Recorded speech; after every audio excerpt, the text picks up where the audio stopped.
بسم اللہ الرحمن الرحیم اذا وقعت الواقعہ لیس لوقعتها کاذبہ خافضۃ رافعہ اذا رجت الارض رجا وبست الجبال بسا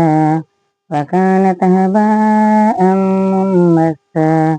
وكنتم أزواجا ثلاثا فأصحاب الميمنة ما أصحاب المشأمة وأصحاب المشأمة ما أصحاب المشأمة۔ یہ سورہ واقعہ ہے جس کی تفسیر آج ہم آپ کے سامنے بیان کرنے جا رہے ہیں۔ جب قیامت آئے گی، جس وقت واقع ہونے کی کوئی خلاف نہیں بلکہ اس کا واقع ہونا بالکل صحیح اور حق ہے، تو وہ بعض کو پست کر دے گی اور بعض کو بلند کر دے گی، یعنی کفار کی ذلت کا اور مومن کی رفعت کا اس روز ظہور ہوگا، جبکہ زمین کو سخت زلزلہ آئے گا اور پہاڑ بالکل ریزہ اور ریزہ ہو جائیں گے، پھر وہ پورا گند و غبار کی طرح ہو جائیں گے، اور تم سب آدمی جو اس وقت موجود ہو یا پہلے گزر چکے ہیں یا آئندہ آنے والے ہیں، تین قسم ہو جاؤ گے جن کی تفصیل آگے آتی ہے۔ خاص مومن اور عوام مومن اور کفار کے سورہ رحمان میں بھی یہی تین قسمیں مذکور ہیں، اور آئندہ آیات میں خاص کو مقربین اور سابقین کہا ہے،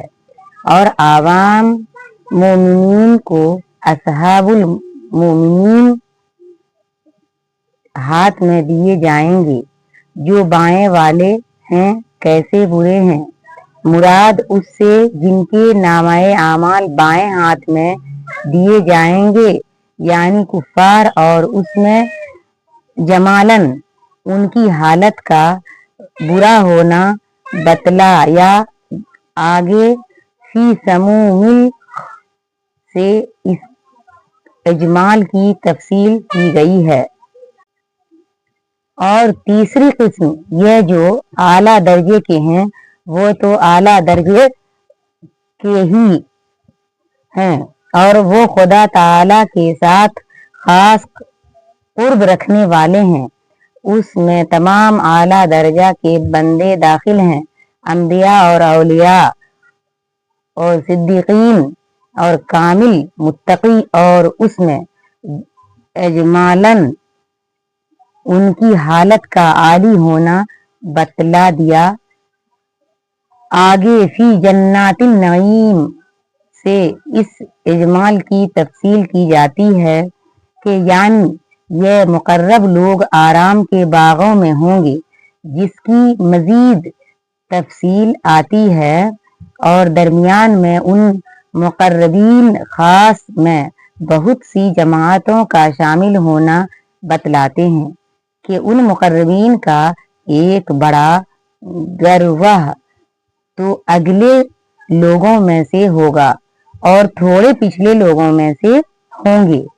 اگلوں سے مراد متقدمین ہیں، آدم سے لے کر